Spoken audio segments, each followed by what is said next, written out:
हा प्रश्न अतिशय महत्वाचा आहे. फरक स्पष्ट करा वस्तुमान आणि वजन. हा प्रश्न बोर्डचा अतिशय लाडका प्रश्न आहे. दरवर्षी किंवा 1 वर्षाआड हा प्रश्न कायम विचारला जातो. या ठिकाणी प्रॉपर आपल्याला 2 कॉलम बनवायचे आहे. एकामध्ये वस्तुमान, दुसऱ्यामध्ये वजन.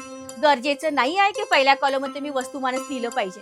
तुम्ही इथे वजन पण लिहू शकतात आणि इथे वस्तुमान पण लिहू शकतात. पण मुद्दे लिहिताना तुम्हाला मात्र वजनचे मुद्दे वजनामध्येच लिहायचे आहे आणि वस्तुमानचे मुद्दे वस्तुमानामध्येच लिहायचे आहे. कॉलम मागे पुढे झाला तरी चालतो, काही फरक पडत नाही, पण मुद्दे मात्र ते आले पाहिजे. आता पहिला मुद्दा काय आहे? एखाद्या वस्तूचे वस्तुमान म्हणजे त्या वस्तूमध्ये असणाऱ्या द्रव्य संचयाचे मापन होय. ही झाली वस्तुमानाची व्याख्या. तुम्ही इथे लिहिणार आहात. जर तुम्ही इथे व्याख्या लिहिली असेल तर वजनाची पण व्याख्याच तुम्हाला मुद्द्यामध्ये आली पाहिजे. बऱ्याच वेळा मुलं काय करतात, इथे व्याख्या लिहितात आणि इथे त्याचं जे युनिट आहे ते लिहितात. तसं करायचं नाहीये. पहिल्या मुद्द्यामध्ये जर व्याख्या असेल वस्तुमानाची तर दुसऱ्या मुद्द्यामध्ये पण वजनाचीच व्याख्या लिहायची आहे. एखाद्या वस्तूला पृथ्वी ज्या गुरुत्वीय बलाने आपल्या केंद्राच्या दिशेने आकर्षित करते त्याला वस्तूचे वजन म्हणतात. मग अशा प्रकारे आलं तर या ठिकाणी तुम्हाला आरामात या ठिकाणी 1 मार्क मिळतात. आणि जर तुम्ही इथे दुसरा मुद्दा लिहिला, भले तो बरोबर असेल, तुम्हाला त्या ठिकाणी मार्क मिळत नाही.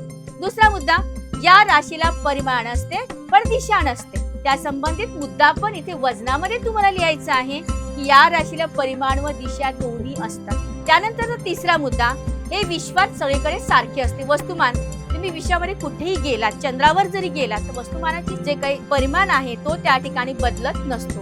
पण या ठिकाणी जे वजन आहे त्याचं परिमाण मात्र स्थानानुसार या ठिकाणी बदलत असते. वस्तुमान कधीही 0 होऊ शकत नाही.